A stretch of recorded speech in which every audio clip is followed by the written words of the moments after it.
Good evening, everyone. Welcome to District 63's Mentor Monday. My name is Stephen Shaner. I'll be your host this evening. Tonight's topic is Zoom. We're going to learn everything we ever want to know and probably more than we ever want to know about Zoom tonight. I, for one, am looking forward. I'm sure I will pick up a few extra tips. So let's get things started. First, I will welcome Mr. Dean Phillips to get us started. Thank you so much, Stephen. It is great to be here on another fantastic Mentor Monday. I don't have much to say because I have two outstanding presenters tonight, and they will do all the work for me. They are fantastic, and they are going to tell us everything we need to know about Zoom. Nick Sager will be doing the advanced part, and Sarah Beth Yamielkowski. Did I butcher that too bad, Sarah Beth? No, it's pretty good. No, a couple more times and I'll actually have that down. And Sarah Beth will be presenting on the more basic things, the things that we need to do and a lot of people really don't understand.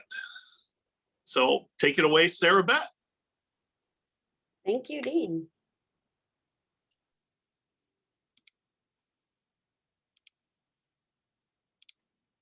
Bear with me one moment. I'm on a new computer, so it's being a little slow.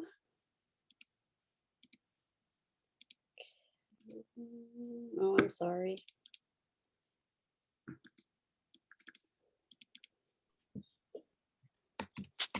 I haven't authorized Zoom to take over my screen yet.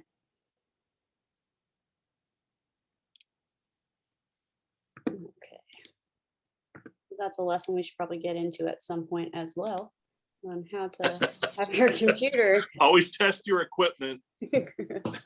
Lesson learned. I've been testing it on my laptop and I'm doing it on my new iMac. So I apologize for that. So we are going to get started here.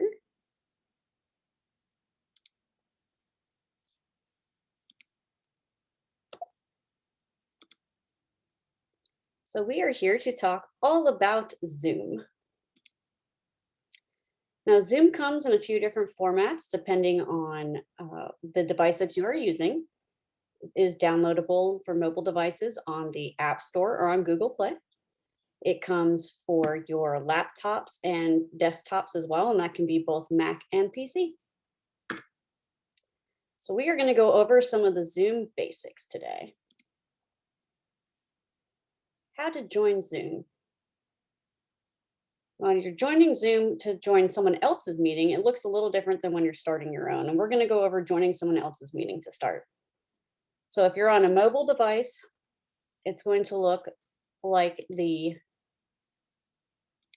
screen over here. Oops. We have our iPhone and iPad. And then when you're joining off of a URL, it's going to show something like this over here. You have your URL that gets sent to you in an email, and that's probably how everybody joined this meeting today.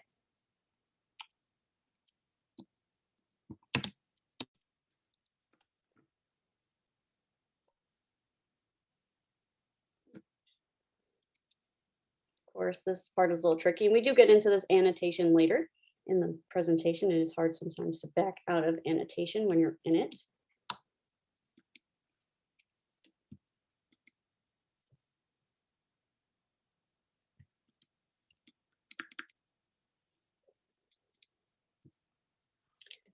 Now, the first thing you're going to do when you join a Zoom session is to set your audio.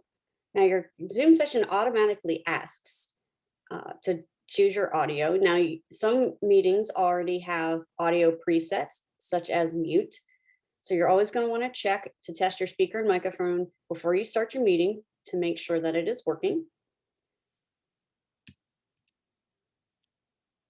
You can also join by phone if you discover that your microphone and or headset or inbound computer inputs are not working, and it will give you the phone information for every meeting. So you'll click on join phone call instead of computer audio. You can also select It's video inputs depending on your device. So if you have front and back camera on iPad or your mobile device, you're going to be able to select your camera. And on your computer, it's usually your front built-in camera, and that will always show as your device. The next thing you're going to want to check is if you're muted, because that's a very common problem with most Zoom sessions. Most meetings can be preset to have either mute or unmute when members or participants join the meeting. So double check whether your microphone is muted or unmuted before you go to talk with your meeting. So speaker view is a normal setting on Zoom that pops up when people like me are talking. Now, if you have your microphone on and you're unintentionally making noises in the background, crumpling paper, going to the bathroom, eating, it can pop you up on speaker view and override who's actually supposed to be speaking. This is very important to make sure that you are muted before you're doing anything else in the background, lest you be picked up on audio. Now, gallery view is the view that normally shows up on Zoom so that you can see all your participants in a Zoom session. Here's an example of regular audio or gallery view. You can see who has their audio muted.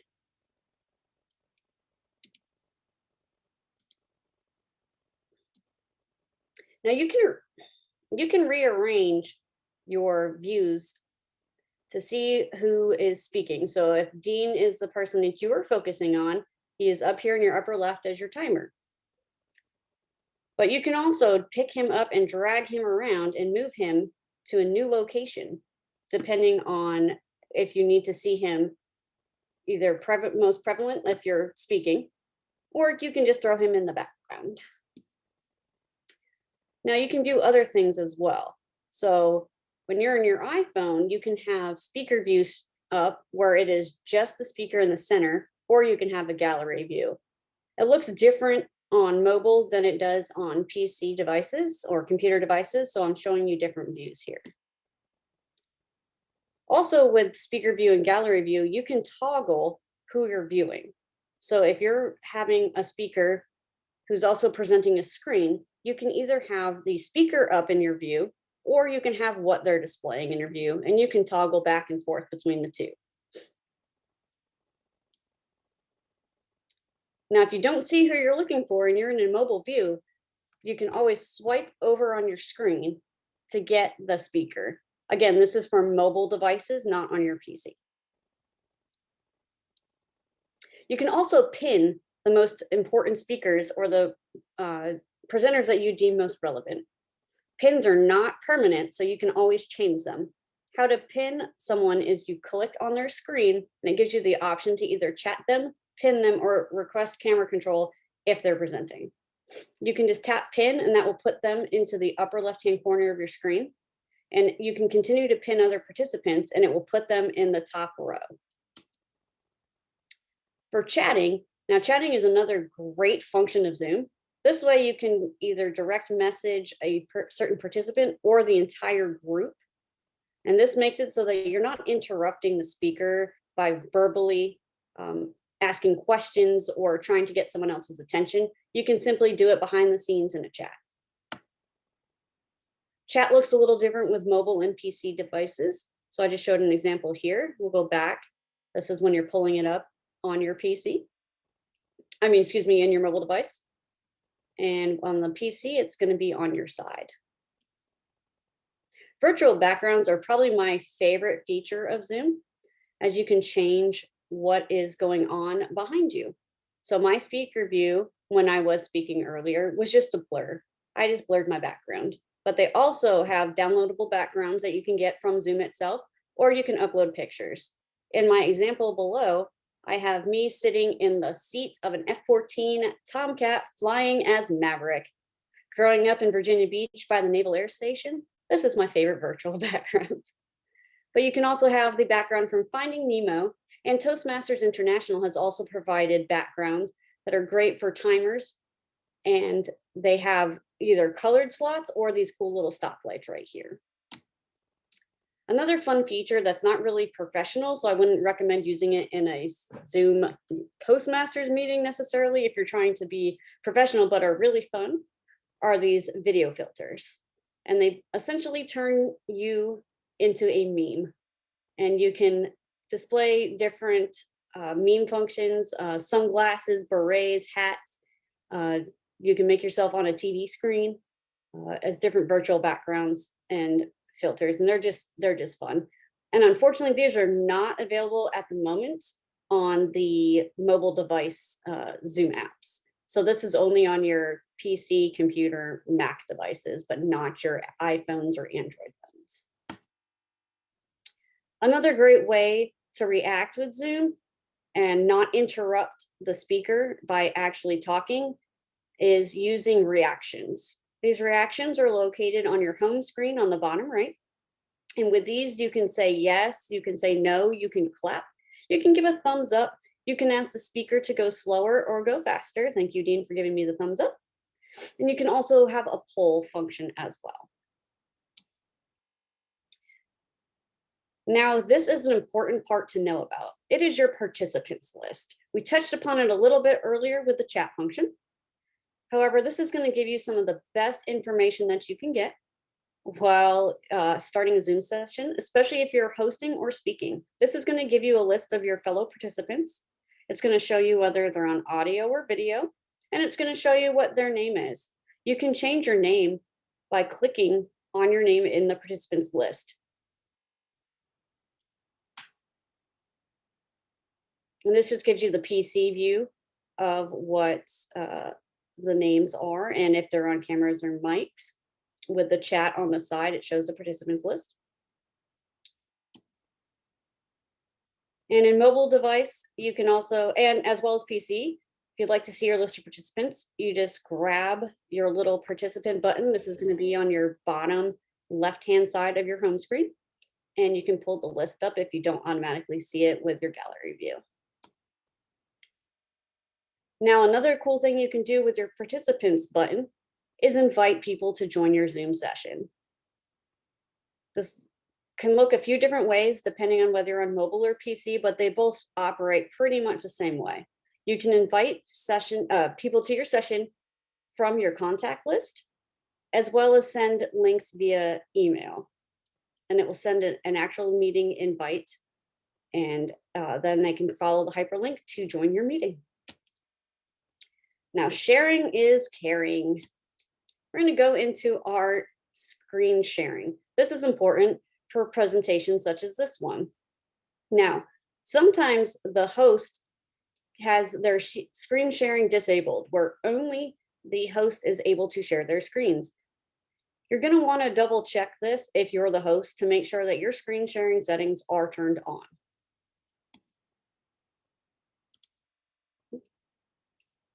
Now, on mobile device, when you go to share your screens, you have a few different options. You can share the physical window that you're in. You can share photos, your Dropbox, Outlook files, websites, or do a virtual whiteboard.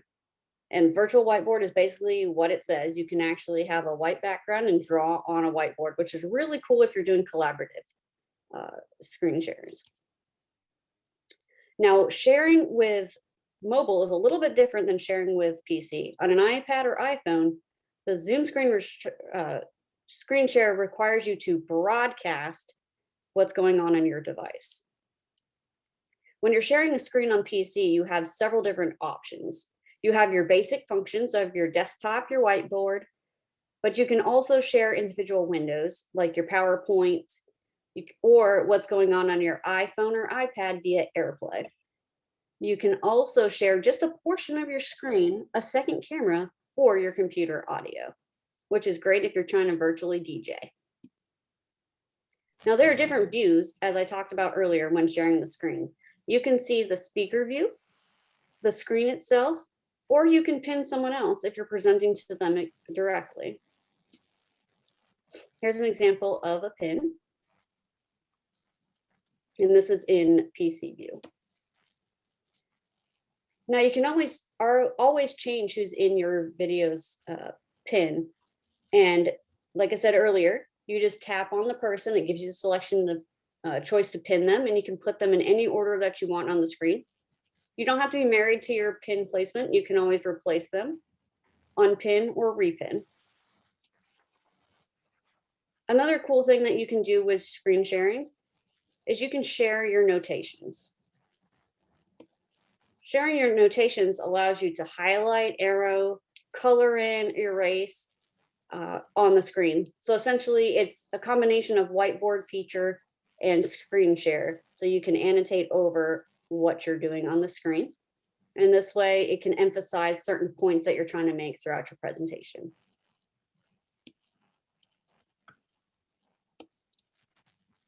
As if you just saw, Nick just annotated over my screen and said, "Hi, Sarah Beth." He can do it again too, for everybody else who wants to see it one more time. Can you do that again, Nick? There we go. And it pops up on the screen. This is also great for collaborative efforts as well when presenting. Now, to leave a meeting, you can just go up to the upper right-hand corner in PC or Mac version and click the little red X, and it'll give you the option to leave meeting. Now, down in the left-hand corner here, I show you what it looks like when you're the host. You can just drop out of the meeting if you've assigned a co-host, or you can end the meeting for everyone. Now, if you want a logo to appear when you're on camera is paused, like I have in my speaker view right now, I have my Virginia Beach Strong logo up. You can set up a Zoom account. And to do that, you have to log in to zoom.us and create an account on the web browser. However, you have to be using Zoom on an app and not the browser to be able to view this icon if you pause your video. Now, more on the advanced things like creating your account with Nick. Thank you.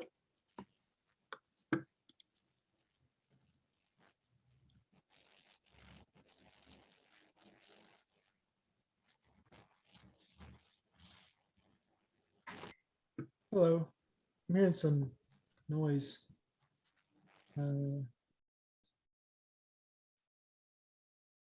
Okay. Just setting up my PowerPoint. That was pretty advanced.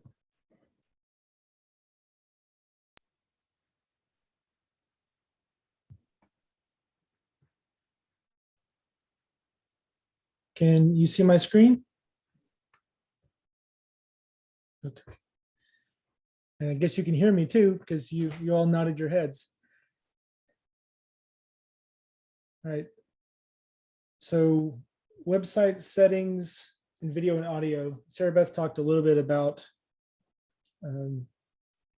working with those, but you might have special configurations. Namely, maybe you've got earbuds, but you also have a mic, like a special mic that you want to use because your earbud microphone is terrible. That's true for me. You can click that little caret next to your microphone and choose all kinds of options, both to pick a particular microphone or pick a particular speaker. This can be handy, and it may even be necessary. Some PCs, you have to specify you want to listen through the jack as opposed to your speakers. Yeah, and you might have more than one microphone, either on your device, in your earbuds, or special third-party microphones. Similarly, you might have more than one camera, and you can click the little caret next to the camera to choose those things. You can also, as you might see in these options, change your backgrounds, as Sarah showed before, and even change your video settings. How do you get to the settings? There's a couple of ways. When you're in the app, paying no attention to this ugly mug, you click here, this green shield that you probably see in your Zoom session. If you click it, you will see a drop down that has sharing options and all kinds of things, but it's a little easy to miss. There's the cog icon right here. If you click the settings, you get this screen. It starts you at general, but this is where you can work within the app to set all kinds of things. But it's limited. It's not all the settings. These are app specific settings. To get to account settings or meeting scheduling settings, that's where you need to view more settings. I think my next slide is to answer a question that I've asked people several times and nobody can ever answer it, and it's a pain to walk you through, is which version of Zoom you're using. Zoom is getting updated and changed all the time. They're adding new features and enhancements, fixes, new security policies, all kinds of things. And it can be really easy not to be up to date and not benefit from the features that everyone else is benefiting from. An early example recent, would be that trick to move people's video thumbnails around. I would say that's new as of the past couple of versions of Zoom. You can check really easily by going down to statistics, and I point that out because it's not intuitive. And over here on the bottom, you can see the version number. So next time you're ever curious, or if you ever hear somebody say, oh, you can do this with Zoom now, and they tell you what version, you can see if you've got the right version. And the other thing I wanted to cover before I go into all the Zoom settings, which is somewhat tedious, would be how to do breakout rooms. First as a participant, and then second as someone who might actually be in charge of creating breakout rooms. I'm looking at Sergeant at Arms in a contest, a virtual contest. This is pretty much necessary, especially if it's a table topics contest. So first, being someone who is going to a breakout room, depending on how it's configured, you might just be taken there against your will, just shoved like a cow by a cowboy. Other times it'll be opened up and you can join at your leisure. And still more, there's other settings where you can actually choose your own room if you're in, again, a later version of Zoom. Choosing a room is great for conferences where you want to have separate sessions going at the same time, but one Zoom link. You can let people mosey and meander from room to room without disturbing people. The one key bit that I see a lot of people struggle with is leaving the room. So as Sarah Beth showed you earlier, if you want to leave the meeting, that's a red button. If you want to leave a breakout room, it's going to be a blue button. Notice too, you can leave the meeting here, but it's grayed out. They're trying not to incentivize you to leave the meeting because chances are you just want to leave the room. So again, that'd be like leaving the breakout room would be like leaving a conference room. Leaving the meeting would be like leaving the entire conference. Okay. Apologies, that was not what I expected to see. This is one of the reasons I don't use PowerPoint. Oh, yes, okay, now I know what it is. So first things first, if you are creating your own Zoom meeting, you do have to change a setting in order to create breakout rooms. It's not on by default. So pay close attention when we're going through the settings and the different toggles of what you can turn on and off. On your PC, Control F and type in the word breakout in your browser. Or if you're in a Mac, Command F and also type in breakout in your browser. It'll jump you straight to that setting and you can just toggle it on.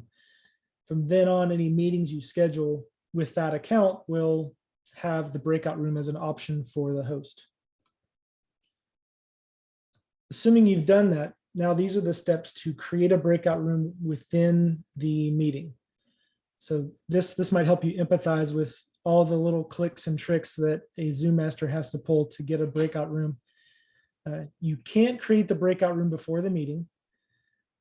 And these are the first choices that a Zoom master has to make within the app. How many breakout rooms are needed?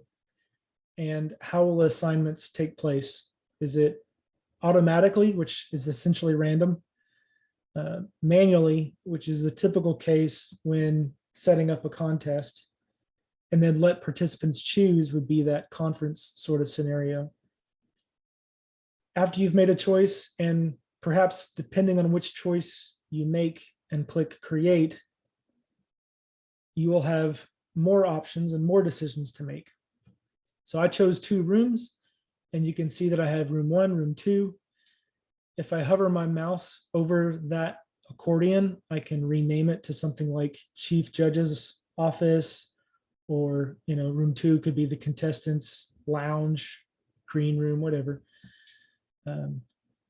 And if you change your mind and you want to create a 3rd room, well, there's an add a room button down here. I chose assign manually, but you can also still check this box that allows participants to choose. So maybe I assign everybody their individual rooms, but then they can move from there or choose otherwise. And you do that, and I can't demonstrate it. Part of the reason we're using PowerPoint instead of just showing you these things is whenever you share your screen in Zoom, Zoom will show you everything except the Zoom interface. And I've yet to find a way to enable that. There is a way. I can show you that later. So, Yes, please do. okay. That would, maybe we can do a round 2 of this and you can see it live in action. Yeah, it works really nice because then they can actually see you doing the stuff the way you're looking at it. That's great. I should have talked to you before this. Thanks, Stephen. But if I were to click this assign link, looks like a link, what it'll do is it'll list all the participants who are currently on and a little checkbox next to them, and you just check the people you want to put in the room. Notice too, allow participants to return to the main session at any time. If this were a contest situation, then the Zoom master would uncheck this option so that the table topics contestants couldn't come back to the main session whenever they like, that they're moved not only to the room, they're moved outside the room too. This is equivalent of locking people in the room. And again, that brings me to the next checkbox, automatically move assigned participants into breakout rooms. One thing to note, even though I may have assigned people here by clicking the assigned links to the different rooms, it doesn't actually move them, even with this checkbox checked, until I open all rooms. So I'm still kind of in the pre-building phase of these rooms. I'm still in the configuration phase. So this checkbox doesn't take effect. None of these checkboxes take effect until I open all rooms. Breakout rooms closing automatically after 1 minute is a great option if you're hosting a workshop and you're having people sort of break out into small groups. They're going to have their own whiteboards. They're going to have a discussion, answer questions amongst themselves. You might say, hey, well, let's give 6 minutes for you to do this, and then we'll come back together and share our answers. You can bake that into the application and the configuration.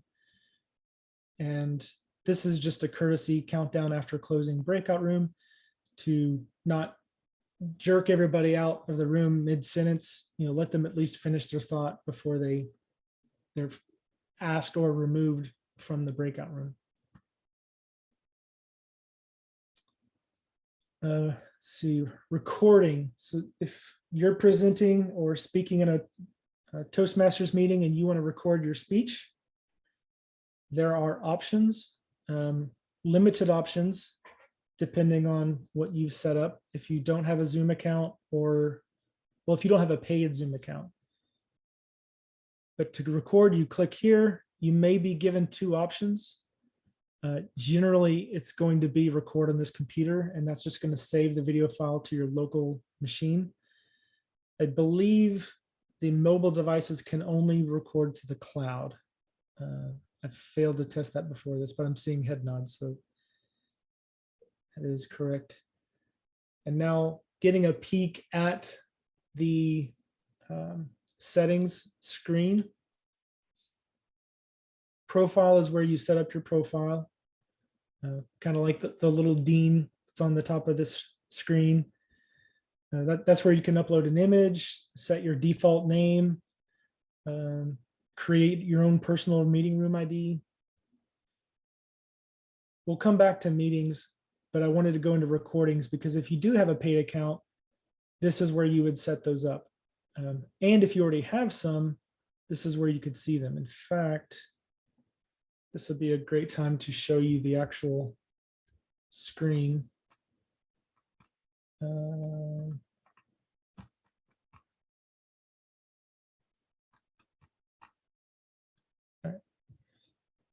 Well, first let's go to recordings. So I do have a paid account and I have a few recordings. My paid account has a very low gigabit or gigabyte limit. So I only got a couple and they're just there because I forgot to delete them and I don't even use that space. I learned because it's such a small amount of space, I just record locally. What's kind of cool here is, this is my local computer and it's telling me where it's at and I can open it here from the browser. Not many things work that way in my experience. So that's just an interesting touch. You can filter and sort and search. So even though these recordings are on my local computer, I can access them from Zoom's website. They know where to point me to.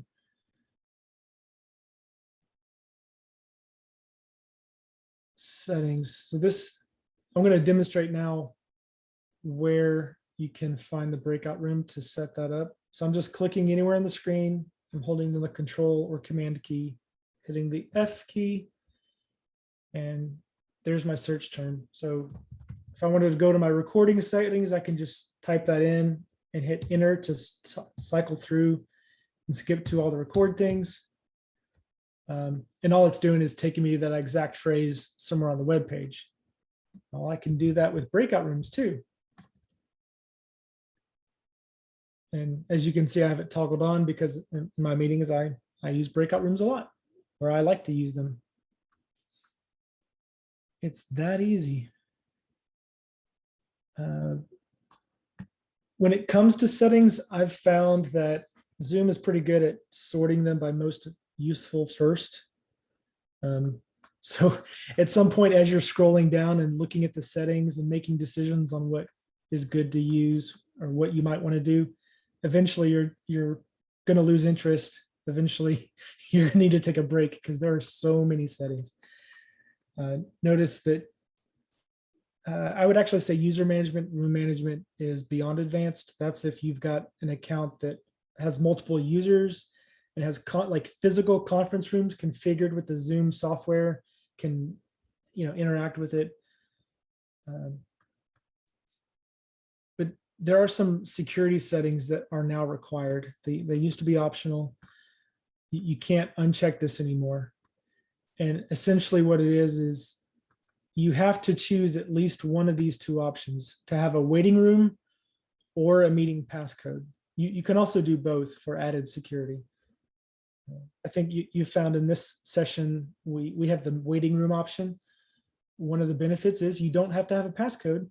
And you also have a shorter URL. It's a lot easier to share, to say, because all that you're sharing is the Zoom typical URL / and then the meeting number. Scroll. Personal meeting passcode is pretty cool. I would show it, but this is being recorded for perpetuity.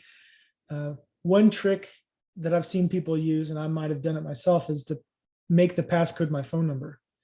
So it's easy for people to remember. It's easy for you to remember to give to others.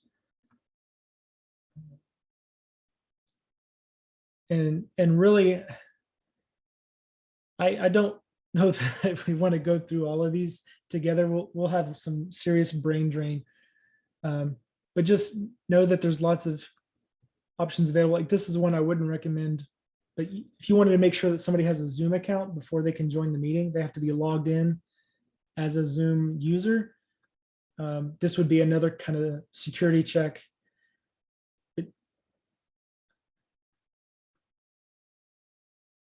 Meeting authentication, yeah. Even making that a requirement from the web client.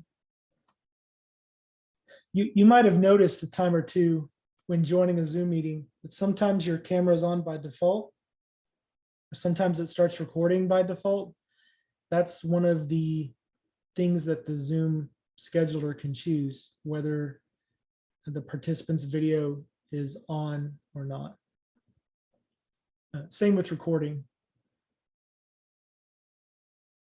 Really, I'm just going to kind of skim through these, scroll slowly, and if anybody has a question that they'd like to know what it is, I feel like so many are self-explanatory. I'd be insulting your intelligence by explaining them to you.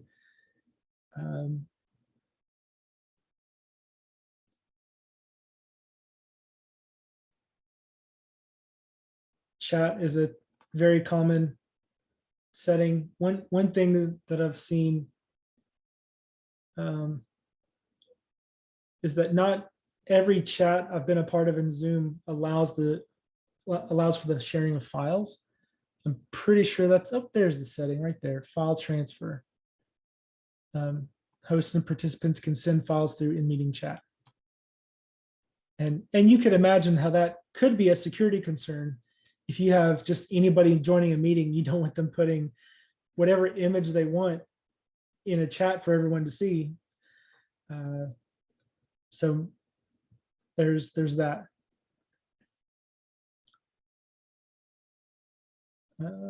This is something I don't remember if that's on by default. Looks like it is not. Yeah, co-host is something you have to enable. Meeting polls, that's pretty cool. I didn't prepare a presentation on that. It's useful in elections, but it can be kind of stressful to configure it in advance. You might be better off creating something in SurveyMonkey or something or whatnot.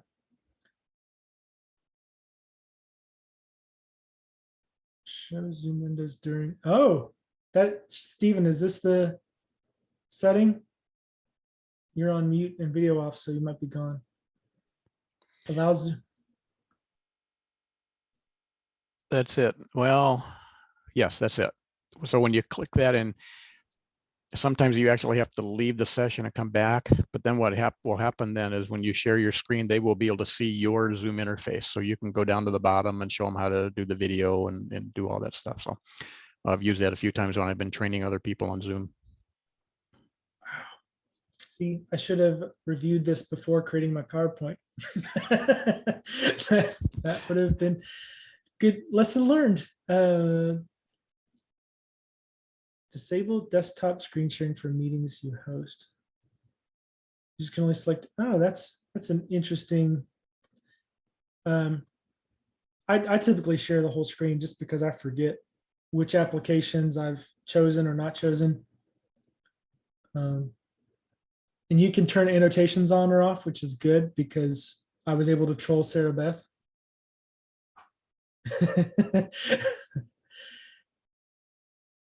So as you can see, there's lots. We're only halfway through, and I'm pretty sure you all are beginning to lose interest. Any questions so far?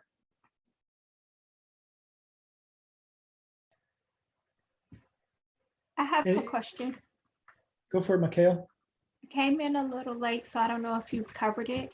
What if you have a video like a YouTube or just a song that you want to play as part of table topics? How do you get the sound to play? Let's see. There's, when you click share, I'm going to swap back to my PowerPoint and see. This will be ugly, but I believe we have a share screen slide in here somewhere. Because again, I can't just,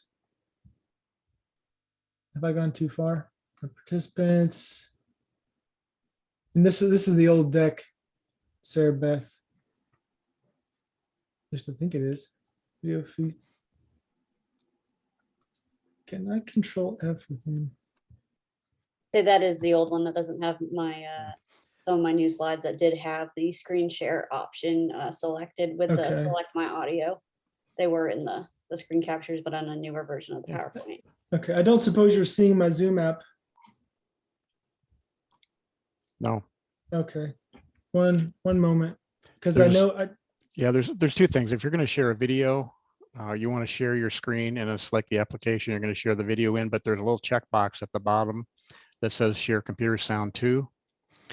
So you want to make sure you do that or they'll see video and they won't have the sound. Now, if you're just going to share sound, you click on share screen, then click the advanced tab, and then there's an option to share computer sound and it'll just share the sound if you're not going to do a video. So there's two ways to do that. yeah, I remember doing a quick screen capture one time for somebody.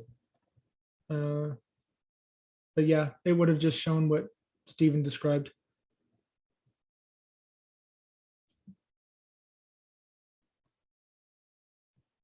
Actually, you share. I'll just do that now. Screen two.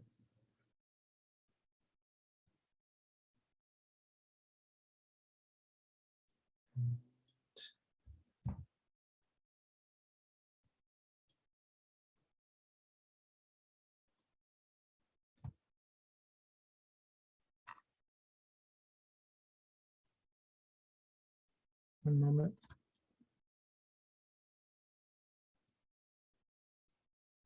Okay.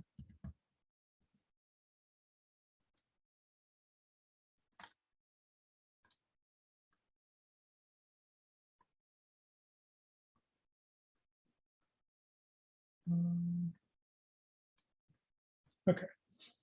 Quick and dirty. Can you see my screen still? Am I on mute? Yes. Okay, thank you. So I just took a screenshot and put it in OneNote real fast. So you can see down here, as Stephen described, there's the share sound option, and you can just check that box before you click share. If you want to change it, I think you just hit the new share and click it again.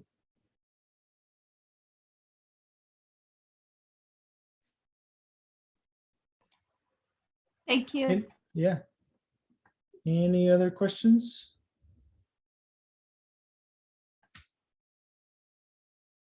I would not recommend group HD video bandwidth. we already seem to have bandwidth issues occasionally with more remote Toastmasters. Oh, I guess we're done. Stephen? All right, let's give Dean, Sarah Beth, and Nick a big hand. Great job, you guys. I learned a couple of tips, some things I didn't know. It's amazing as much as you do it, there's parts of this tool that I've never used. And obviously there's some parts that Nick hasn't seen. So it's always good to get together and network and share ideas like this. We all learn from that. So great job, you guys. Thanks so much. Let's see, coming up next week, we're going to do videography training with Dean once again. So we're going to learn about how to set up our video and camera and lighting and things like that for doing presentations virtually. Again, I'm looking forward to that, and I know I will learn some things. Following week, that'll be the 15th. Following week is our big one. This is our special Mentor Monday. We've got the 2005 World Champion of Public Speaking, Lance Miller, coming in, and he's doing a presentation on promoting and marketing for your club.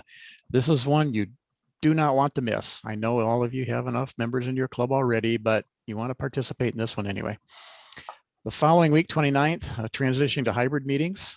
We're going to learn about how to do hybrid meetings. Looking forward to that. On April 5th, got Dean, Stacy, and Don going to be showing us the new Speechcraft. There is a new Speechcraft out there now that is set up a little bit more like Pathways. So looking forward to seeing how it's changed and what stayed the same and how we can use that.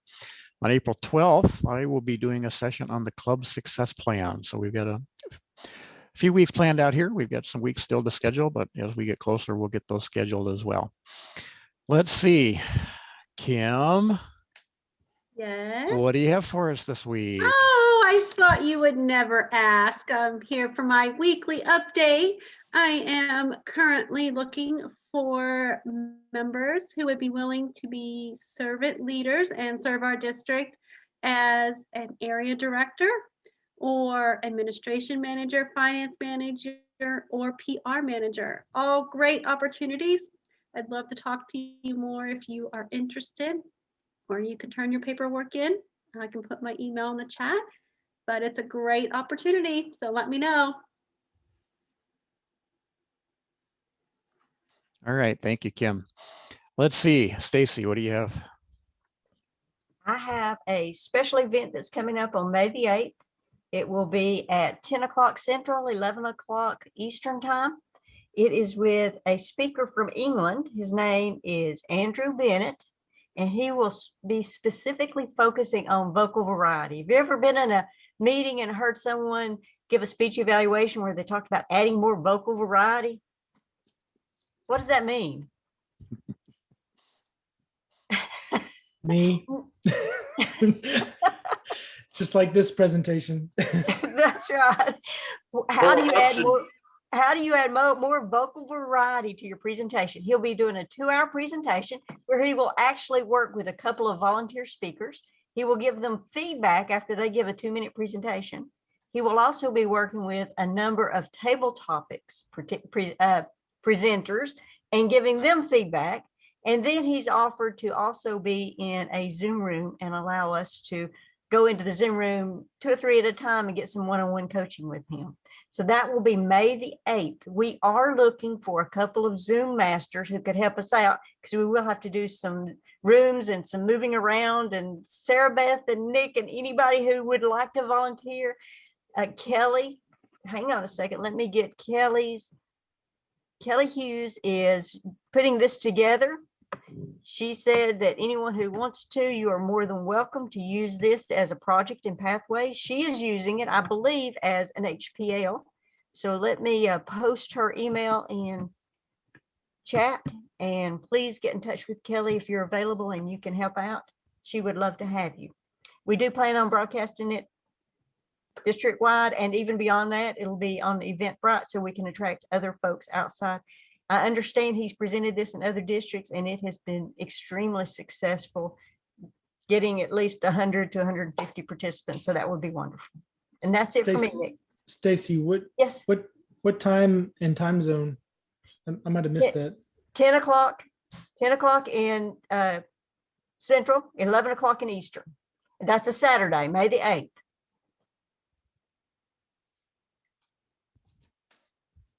That sounds like fun. Looking forward to that. Boy, my video just went haywire, didn't it? Wow. You're like Max Headroom. I guess. Calm down. I'm going to turn me off. It's driving me crazy. Let's see. Madi, what do you have for us? Well, fellow Toastmasters, the time is near. April 22nd to the 24th, we're going to have a 3-day conference. And we're going to need you to be there. And we need to have people to participate. We have openings for the talent show. We have openings for some educational sessions, and also SMEDX, as well as our 4 contests that we will have. So we will need the judges and the ballot counters and all those different roles. So please, if you are interested in participating in this conference, it's kind of a big deal. We would love for you to join us.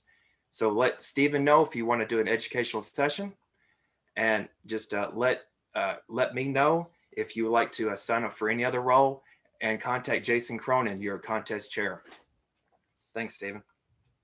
And I can confirm that we have Mike Carr going to be doing a keynote for us. He was last year's world champion of public speaking, so he'll be doing a keynote on Saturday morning. So we're excited about that. Woo, fun stuff. All right. Kristen, what do you got for us? We are going to be chartering our newest Rotary Toastmasters Club. I keep on saying, hopefully this week. They've got 1 member that they need to get, and they'll be up to their 20. They're going to be called TriStar. TRI stands for Toastmasters Rotary International.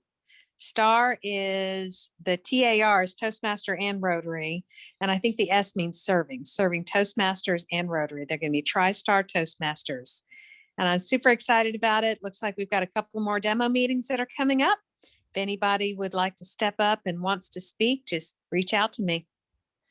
All right. Excellent news. Congratulations. Always like getting those new clubs. Hey, Stephen, if I could add on to that just a little bit. Please do. Kristen invited me to their meeting tonight, and it was so well run. It was a hybrid meeting. They had people together in a room, and they had a lot of us online. So if we're looking for a model of doing a hybrid meeting, I would start with them. Not a bad idea. I know we've got a presentation coming up in a couple of weeks on that, so maybe we can get them involved. I'll have to get with Marty and find out. So. All right, anybody else have anything for the good of the district? I did want to add on a couple things from tonight. One of the questions that had come up before was an issue that we often see is people will say, I've posted it in the chat. I don't believe there's a way to go backwards. So when you join, that's as far back as you can see in the chat. And it's a problem because I always hear people in the meeting say, well, I posted in the chat. That's only good if you've been here since the beginning of the meeting. And it happens almost every meeting I go to. I hear it every time. Somebody says, well, I already posted it. I already posted it. Well, you posted it, but they didn't see it because they came in after that. So just be aware of that. That's a situation. And I don't know if Zoom has a plan to correct that or find a workaround for it. But just be aware that you may have to post things multiple times in Zoom in the chat because that does come up. The other thing, and I've seen this posted a lot on the International Toastmasters, official Toastmasters International Facebook page or whatever it's called. But how many of us are looking to find new members or have members come to our club? Anyone not looking for members? Stop hiding. Everybody hides. We've gotten obsessed with the security of Zoom of we God forbid we would let somebody see our Zoom meeting information. We wouldn't want that to happen and anybody find out about our super secret meeting, because that's what we seem to act like when it comes to our meetings is don't tell anybody, don't send it out. And I know Nick is sitting there waiting to scream about security because I know. I'm about to pile on. I'm like, you know, we could do with the Zoom bombing, right? That's new blood.